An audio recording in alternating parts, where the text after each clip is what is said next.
There's a certain kind of pressure that doesn't come from failure, but from the fact that you never fail. The kind where people start expecting more from you, not because you asked for it, but because you've proven over and over again that you can handle it.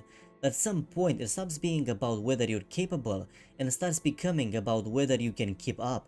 That's exactly what Sigrika's story in 3.2 is trying to explore.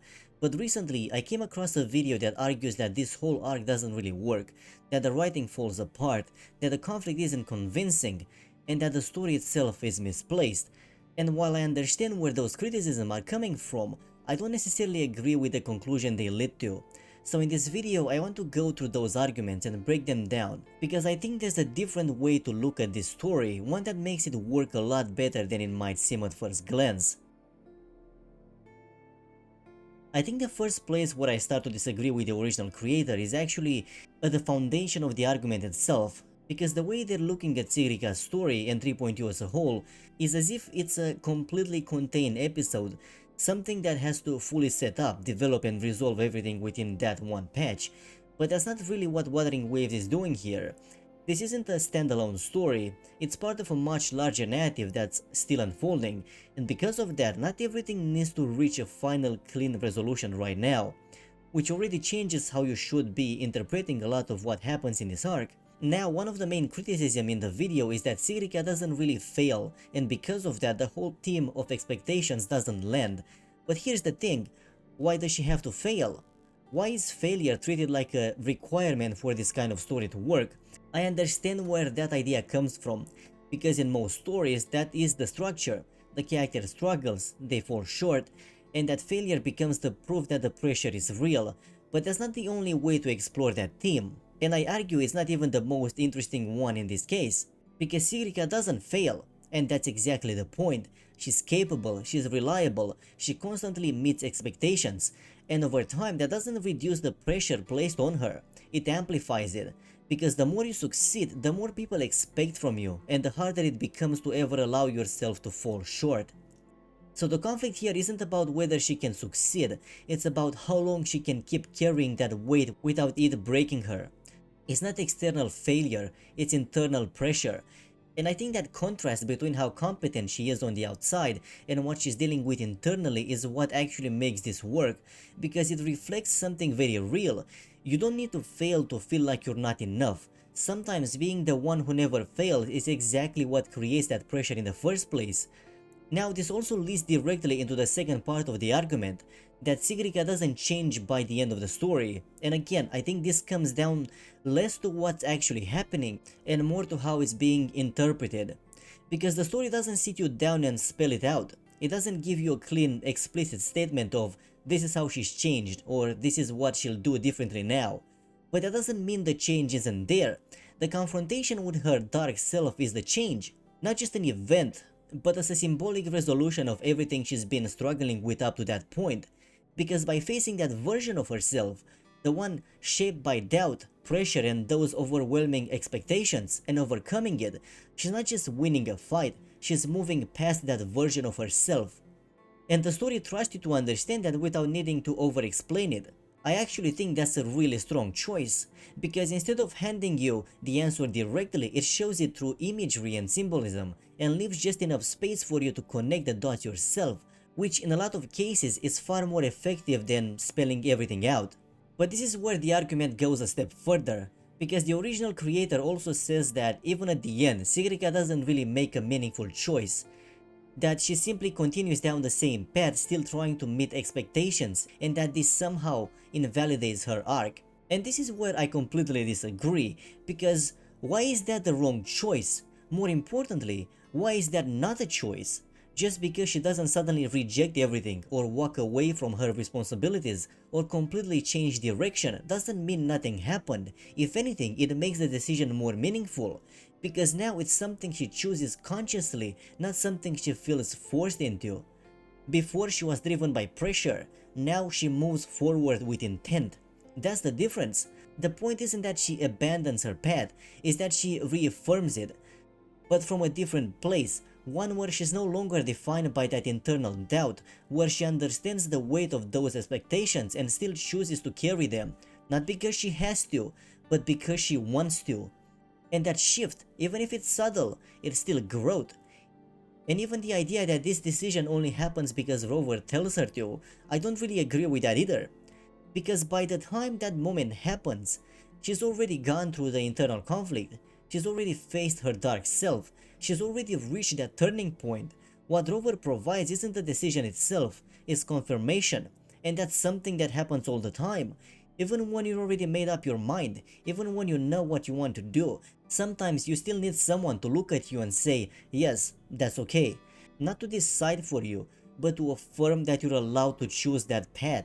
So no, I don't think her arc is about failing and then changing direction. I think it's about understanding the weight she carries, confronting it, and then choosing to keep going anyway. But this time with clarity, with confidence, and with a sense of ownership over that choice. And to me, that is change.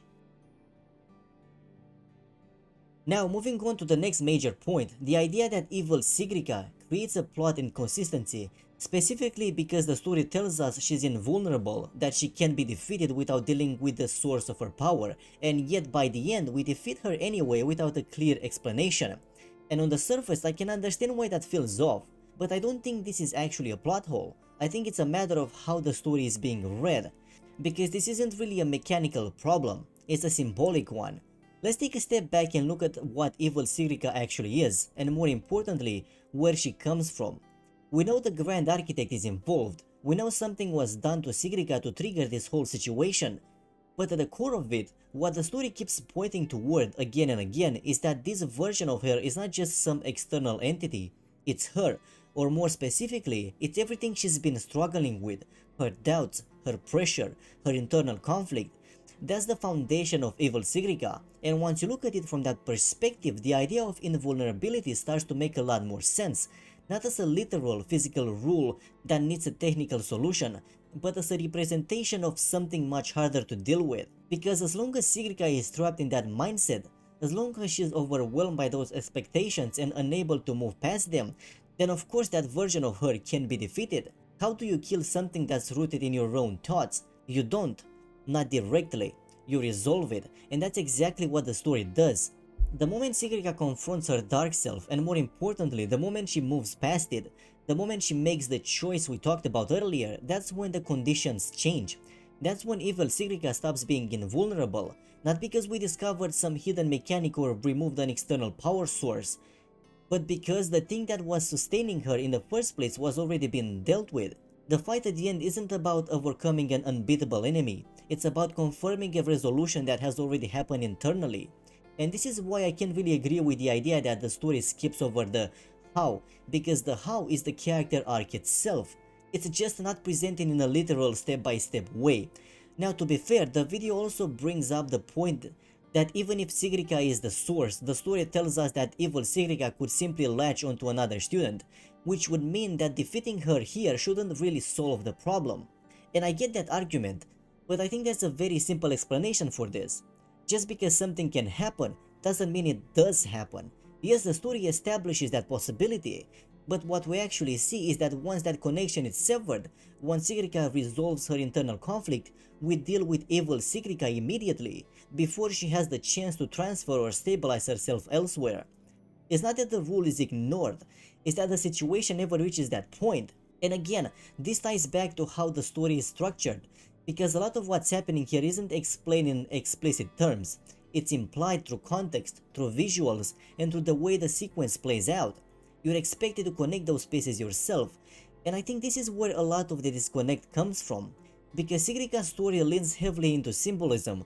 The entire setting, the dark side of the academy, the surreal, almost dreamlike structure, even the Alice in Wonderland parallels with the rabbit guiding you through it, it all points toward a narrative that isn't meant to be taken purely at face value. It's abstract, it's layered, and because of that, not every rule is meant to function like a strict, logical system that needs to be solved step by step. So when you approach it purely from that angle, looking for a concrete mechanical explanation for everything is going to feel inconsistent. But if you take a step back and look at how everything connects, the origin of Evil Sigrika, her link to Sigrika's internal state, and the way that conflict is resolved, then the logic is actually there. It's just not spelled out. And personally, I don't think that's a flaw. I think that's a deliberate storytelling choice.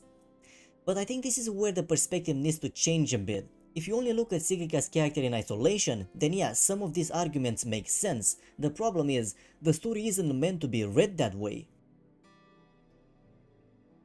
So if we move away from Sigrika herself for a moment and look at the broader setup of this story, this is where I think the discussion becomes a bit more layered. Because now we're talking about the dark side of the academy, this sonorosphere where all the negative emotions of the students are gathered and given form. One of the main criticisms here is that it doesn't really make sense for students to willingly enter a place like that, especially when it's clearly dangerous and tied to their own inner struggles. And to be fair, this is actually one of the points where I can understand that concern. On the surface, yeah, it is strange. The idea that people would voluntarily walk into a space that forces them to confront everything they try to keep buried, everything uncomfortable, everything painful. That's not exactly something most people would be excited about. But I also don't think the situation is that simple. It's established pretty early on that this academy isn't exactly normal, and neither are its students. There are people who actively put themselves in dangerous situations for the sake of research, for knowledge, for discovery, so the idea that at least some of them would willingly enter the dark side, not out of comfort but out of curiosity or even ambition, isn't really that far-fetched. If anything, it fits the environment they're part of. And then there's another angle to this, one that the story doesn't state outright but very clearly leans into if you look at how everything is presented. Because if this place is built from the students' own negative emotions, if it's literally connected to them on that level, then it's not that hard to imagine that there's some kind of pull there, not a physical one, something quieter, something unconscious, the kind of thing that draws you in even when you know you probably shouldn't go. And when you combine that with the overall tone of this arc, the surreal structure, the dreamlike progression, the very obvious Alice in Wonderland parallels, even down to the way you're guided through it, it starts to feel less like a purely logical system and more like a narrative space that operates on a symbolism and emotional logic as much as it does on rules. So while I understand the criticism, I don't think it's as much of a break in logic as it might seem at first glance. Now when it comes to Lucilla, this is where the argument shifts more towards character consistency, because she talks about protecting the students, about keeping them safe, but doesn't really take strong action to stop them from entering the dark side while everything is happening. And again, I can see why that feels off. There are a couple of things to keep in mind here. First, the situation with the dark side escalating the way it does is directly tied to Sigrika, which means it's not necessarily the normal state of things. This is a normal spike in danger, not something that defines the space at all times. And second, this is still an ongoing story, which matters more than people think, because not every threat is going to be resolved immediately, and not every character decision is going to be fully explored within a single patch, especially when we already know that this arc is continuing. So while you can point at this as a potential inconsistency, I also think that it's something that could very easily be addressed later once the story has more room to breathe. And the same thing applies to the whole idea of Manurva's treasure, the wish that is supposed to be granted to the winner, which in this case would most likely be Sigrika. The video points out that this doesn't really get paid off. And again, that's fair. It is introduced and it doesn't play a major role by the end. At the same time, after everything that happens, after the emotional weight of Sigrika's arc, after the resolution of the central conflict, it also doesn't feel like the story is trying to frame that reward as the important part anymore. It almost fades into the background because what matters isn't the prize, it's what she went through to get there. And just like with everything else, this is still something that could be revisited later, especially if this storyline continues in the next part of the patch. We simply don't have the full picture yet. So overall, while I think some of these criticisms are understandable, I also think they rely a bit too much on treating this arc as something that needs to be completely self-contained and fully resolved right now. And once you step back from that expectation, a lot of these issues start to feel less like actual problems and more like pieces of a story that just isn't finished yet. This brings us to what is probably the biggest point in the entire discussion. The idea that Sigrika's story as it exists in 3.2 is simply the wrong story at the wrong time. That it shouldn't have been placed here right after everything happening in 3.1, and that instead the narrative should have continued building on that momentum before ever shifting into something like this. And out of everything that's been said, this is the part I disagree with the most. I actually think this is exactly where the story should be, not later, not pushed to the side, right here. The argument itself is built on a very specific assumption that Sigrika's story is more of a side episode, something that doesn't meaningfully impact what comes next, and therefore could have been moved without really changing anything. But the problem is, we don't actually know that, and based on everything we've seen so far, I'd argue the opposite. Because if you look at what 3.2 is doing, not just on the surface, but in terms of the themes it's introducing, the character is focusing on, and the way it expands the world, it doesn't feel like a detour. It feels like setup, like a foundation that something else is going to be built on. Now I'll be honest, this is where a lot of it depends on what comes next. If the story moves forward and nothing from this arc really matters, if Sigrika's development doesn't play a role, if the ideas introduced here just fade away, then yeah, I'd absolutely revisit this and say that maybe this wasn't the right place for it. That's a fair criticism. But as things stand right now, everything points in the other direction. It feels intentional. It feels like this is a piece of a larger structure, not something separated from it. And because of that, the idea that this story interrupts the main narrative doesn't really hold up for me, because it assumes that the main narrative and Sigrika's story are two different things, when in reality, they might be far more connected than they appear at first glance. Now, the original creator also offers an alternative direction, one where Sigrika's role is reversed, where she becomes the emotional support for Rover, helping them deal with everything that happened in 3.1. And to be honest, that's a really interesting idea. It would have made for a compelling story, but it's also a very different kind of story, one that works best if this were a self-contained episode, something focused purely on character healing in isolation, separate from the larger narrative. And that's where I think the disconnect comes from again, because this isn't that kind of episode. It's not meant to be a pause, it's not meant to resolve everything neatly before moving on, it's a continuation. So when you approach this expecting a complete arc, a full resolution, a clean transition from one major conflict to the next is going to feel off. But if you look at it as part of an ongoing structure, as something that's setting up future developments rather than closing off past ones, then it starts to make a lot more sense.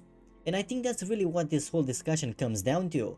A lot of the criticism brought up in that video do make sense, but they make sense under the assumption that 3.2 is trying to be something it's not, a self-contained story, a fully resolved character arc, a clean continuation of 3.1's momentum, and I just don't think that's what it's aiming for. Instead, it feels like a piece of something bigger, something that hasn't fully revealed itself yet, but it's clearly being built toward, and because of that, I don't see Sigrika's story as being misplaced. I see it as necessary, because it sets up what comes next. But yeah, that's pretty much where I stand on 3.2. I don't think it's perfect, and I do understand where a lot of this criticism are coming from. But at the same time, I also think there's a different way to look at this story, one that makes it work a lot better than it might seem at first glance. And like I said earlier, a lot of this is going to depend on what happens next. If the story actually builds on what's been set up here, then I think 3.2 is going to age really well. If it doesn't, then yeah, some of these criticism are probably going to hit a lot harder. But for now, I'm willing to give it the benefit of the doubt. I'm really curious what you guys think about this though. Do you agree with the original take, or do you see it more like I do? Let me know down in the comments. And if you enjoyed this video, a like and a sub would really help out the channel, especially since most of you watching still aren't subscribed. But yeah, that's going to be it for me. Thanks for watching, and I'll see you in the next one.